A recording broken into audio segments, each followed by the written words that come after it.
ನಮಸ್ಕಾರ ವೀಕ್ಷಕರೇ, welcome back to my channel. ನಾನಿವತ್ತು ಮಾಡ್ತಾ ಇದ್ದೇನೆ ತೋಡಿ ಫಿಶ್ ಮಸಾಲ ಫ್ರೈ. ಇದನ್ನು ಮಾಡಲಿಕ್ಕೆ ನಾನಿಲ್ಲಿ ಅರ್ಧ ಕೆಜಿಯಷ್ಟು ತೋಡಿ ಫಿಶ್ ತೊಗೊಂಡಿದ್ದೇನೆ. ಇದನ್ನು ಮಂಗಳೂರು ಕಡೆಯಲ್ಲಿ ನಾವು ಪೇಡಿ ಅಂತಲೂ ಹೇಳ್ತೇವೆ. ಇದನ್ನು ಚೆನ್ನಾಗಿ ತೊಳೆದು ಇದಕ್ಕೆ ಉಪ್ಪು ಮತ್ತು ಅರಿಶಿನ ಹಾಕಿಟ್ಟಿದ್ದೇನೆ. ಇದನ್ನು 20 ನಿಮಿಷ ಇಡಬೇಕು.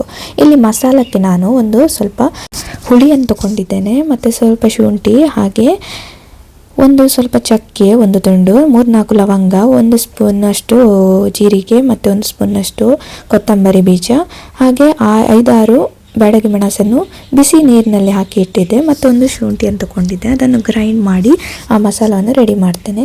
ಇಲ್ಲಿ ಮಸಾಲ ರೆಡಿ ಆದ ನಂತರ ಈ ಫ್ಯಾನನ್ನು ನಾನು ಬಿಸಿ ಆಗಲಿಕ್ಕೆ ಇಟ್ಟೆ. ಇದಕ್ಕೆ ನಾನು ಅಡ್ಡಕ್ಕೆ ಕಟ್ ಮಾಡಿದಂತಹ 4 ಸಣ್ಣ ಈರುಳ್ಳಿ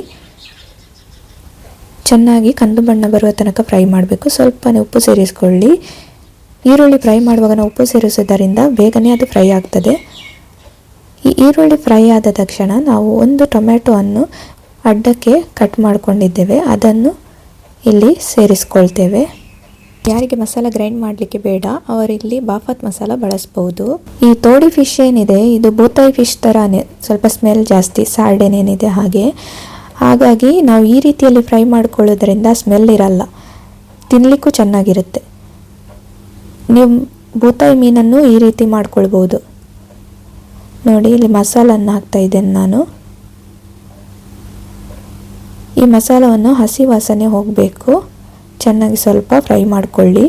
ಬೇಕಾದರೆ ಇಲ್ಲಿ ನೀರು ಸೇರಿಸ್ಕೊಳ್ಬೋದು. ನಿಮಗೆ ಸ್ವಲ್ಪ ಡ್ರೈ ಅನ್ನಿಸಿದರೆ ಸ್ವಲ್ಪ ನೀರು ಸೇರಿಸ್ಕೊಳ್ಳಿ.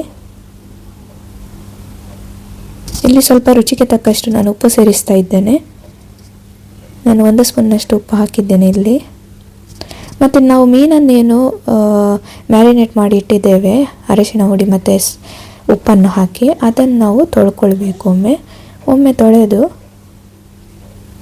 ನಂತರ ಈ ಮಸಾಲ ಫ್ರೈ ಆದ ನಂತರ ಇದರ ಮೇಲೆ ಹೀಗೆ ಇಡಬೇಕು.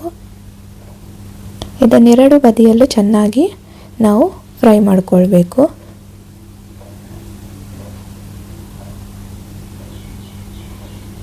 ಮೀನಿನ ಮೇಲ್ಭಾಗಕ್ಕೂ ಚೆನ್ನಾಗಿ ಈ ಮಸಾಲವನ್ನು ಅಪ್ಲೈ ಮಾಡಿಕೊಳ್ಳಿ. ಒಂದು 10-15 ನಿಮಿಷ ಬೇಕಾಗ್ತದೆ 2 ಬದಿಯಲ್ಲೂ ಈ ಮೀನು ಫ್ರೈ ಆಗಲಿಕ್ಕೆ. ನೀವು ಬೂತಾಯಿ ಮೀನನ್ನೆಲ್ಲ ಈ ರೀತಿ ಮಸಾಲದಲ್ಲಿ ಮಾಡಿ ನೋಡಿ, ಏನು ಸ್ಮೆಲ್ ಇರಲ್ಲ, ನಿಮಗೆ ಚೆನ್ನಾಗಿರುತ್ತೆ ತಿನ್ನಲಿಕ್ಕೆ. ಕಡಿಮೆ ಉರಿಯಲ್ಲೇ ಇದನ್ನು 2 ಬದಿಯಲ್ಲಿ ಚೆನ್ನಾಗಿ ಫ್ರೈ ಮಾಡಿಕೊಳ್ಳಿ. ಒಂದು ಸೈಡ್ ಫಿಶ್ ಫ್ರೈ ಆದ ನಂತರ ಅದನ್ನು ಮೆಲ್ಲನೆ ಟರ್ನ್ ಮಾಡಿಕೊಳ್ಳಿ. ಇನ್ನೊಂದು ಸೈಡನ್ನು ಅದೇ ರೀತಿಯಲ್ಲಿ ಫ್ರೈ ಮಾಡಿಕೊಳ್ಬೇಕು. ಆದರೆ ಕಡಿಮೆ ಉರಿಯಲ್ಲೇ ನೀವು ಫ್ರೈ ಮಾಡಿಕೊಳ್ಬೇಕು, ಇಲ್ಲಾಂದರೆ ಆ ಮಸಾಲೆ ಏನಿದೆ ಹೆಚ್ಚಿಗೆ ಫ್ರೈ ಆದರೆ ಅದು ಚೆನ್ನಾಗಿರಲ್ಲ. ಈ ರೀತಿ ನೋಡಿ, ನಮ್ಮ 2 ಬದಿಯಲ್ಲಿ ಮೀನೇನಿದೆ ಇದು ಚೆನ್ನಾಗಿ ಬೆಂದಿದೆ.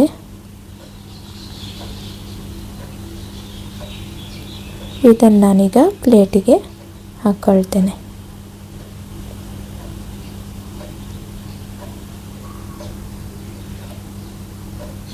ನೋಡಿ, ತೋಡಿ ಫಿಶ್ ಮಸಾಲ ಫ್ರೈ ರೆಡಿಯಾಗಿದೆ. ನೀವು ಈ ರೆಸಿಪಿನ ಟ್ರೈ ಮಾಡಿ. ನನ್ನ ರೆಸಿಪೀಸ್ ನಿಮಗೆ ಇಷ್ಟ ಆದರೆ ದಯವಿಟ್ಟು ಲೈಕ್ ಮಾಡಿ, ಶೇರ್ ಮಾಡಿ, ಮತ್ತು ಕಮೆಂಟ್ ಬಾಕ್ಸಲ್ಲಿ ನೀವು ಈ ರೆಸಿಪೀಸ್ಗಳನ್ನು ಟ್ರೈ ಮಾಡಿ ಹೇಗಾಗಿದೆ ಅಂತ ನನಗೆ ತಿಳಿಸಿ. ನನ್ನ ಚಾನಲ್ನ ಸಬ್ಸ್ಕ್ರೈಬ್ ಮಾಡಲಿಲ್ಲ ಅಂದರೆ ಈಗಲೇ ಹೋಗಿ ಸಬ್ಸ್ಕ್ರೈಬ್ ಮಾಡಿ ಮತ್ತು ಸಪೋರ್ಟ್ ಮಾಡಿ. ನಾಳೆ ಒಂದು ಸ್ಪೆಷಲ್ ರೆಸಿಪಿಯೊಂದಿಗೆ ನಾನು ನಿಮ್ಮ ಮುಂದೆ ಬರ್ತೇನೆ. ಅಲ್ಲಿವರೆಗೂ ಟೇಕ್ ಕೇರ್, ಬಾಯ್ ಬಾಯ್.